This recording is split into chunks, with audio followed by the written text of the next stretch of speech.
In today's lecture, we will discuss some questions related to control and coordination. Okay, so here is our first question, that is, what is the difference between the manner in which the movement takes place in the sensitive plant and movement in our legs? ठीक है, कि क्या difference है हमारे movement में, जो हम टांगों से चलते हैं उस मूवमेंट में क्या डिफरेंस है, और जो प्लांट्स में मूवमेंट होता है, ठीक है, सेंसिटिव प्लांट्स में जो मूवमेंट होता है उसमें क्या फ़र्क है ना। सेंसिटिव प्लांट्स में जो टच सेंसिटिव है, जैसे हमने पढ़ा था टच मी नॉट प्लांट के बारे में, ठीक है, कि आपने उसको टच किया, टच रिसेप्टर से ही क्या होगा, वहां पर वो ड्रूप डाउन कर जाएंगी जो लीव्स हैं, उसमें क्या फर्क है, और जो आप टांगों से चलते हैं ना उसमें क्या फर्क है। ओके, सो देखिए क्या फर्क होता है जो प्लांट्स हैं और एक तरफ एनिमल्स का पढ़ते हैं कि लेग्स से जब वो मूव कर रहे हैं तो क्या डिफरेंस है।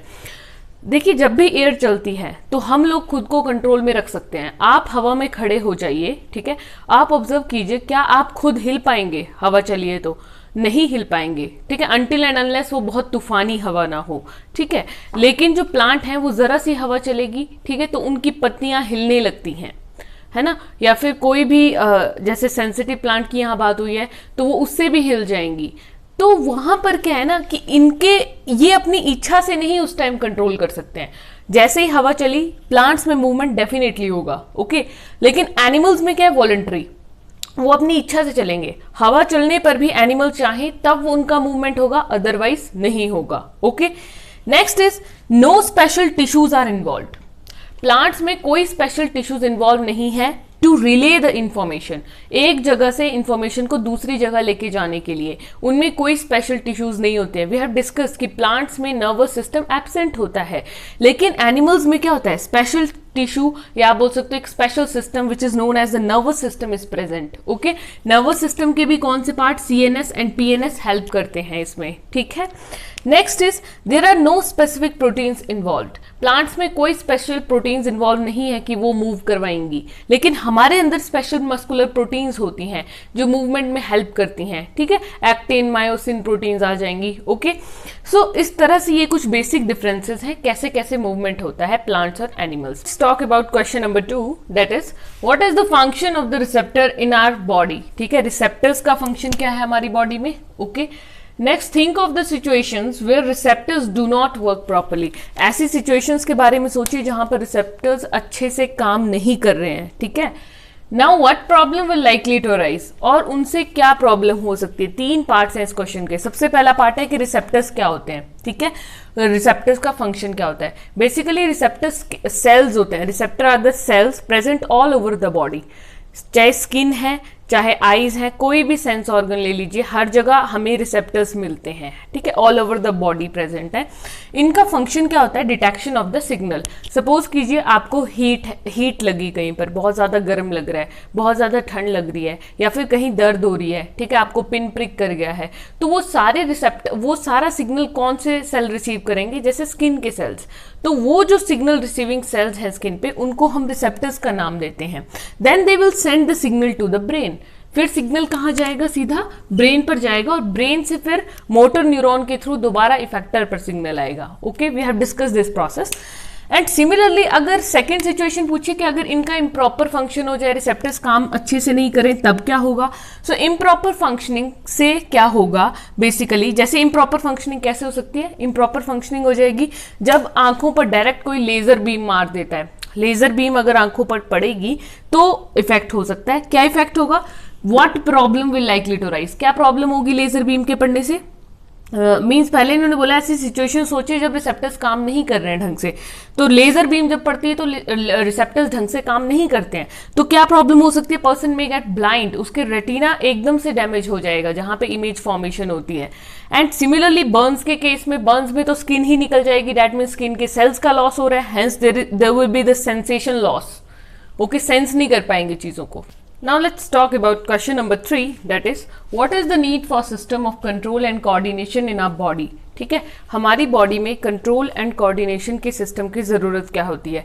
सबसे पहले पता होना चाहिए कि जो कंट्रोल एंड कोऑर्डिनेशन का सिस्टम है, it consist of two systems under it. Okay, first system is nervous system and second system is endocrine system. Nervous होता है जो न्यूरॉन से रिलेटेड है, ठीक है, और एंडोक्राइन सिस्टम क्या होता है, जहां पे हार्मोन्स की बात हो रही है। Okay, so both nervous and endocrine system जो है वो मिलकर कंट्रोल करते हैं, ठीक है, पूरी बॉडी को। कैसे? नर्वस सिस्टम जो है वो रिस्पॉन्ड करता है हमारी सराउंडिंग्स को। मींस नर्वस सिस्टम हमें हेल्प करता है कि हम कोई एक्शन करें, ठीक है, जो भी हम चल पाते हैं, खड़े हो पाते हैं, बैलेंस बना पाते हैं, स्पीच दे पाते हैं, हर एक काम जो है वो हमारा नर्वस सिस्टम कर रहा है। All voluntary and involuntary actions के लिए ये रिस्पॉन्सिबल है।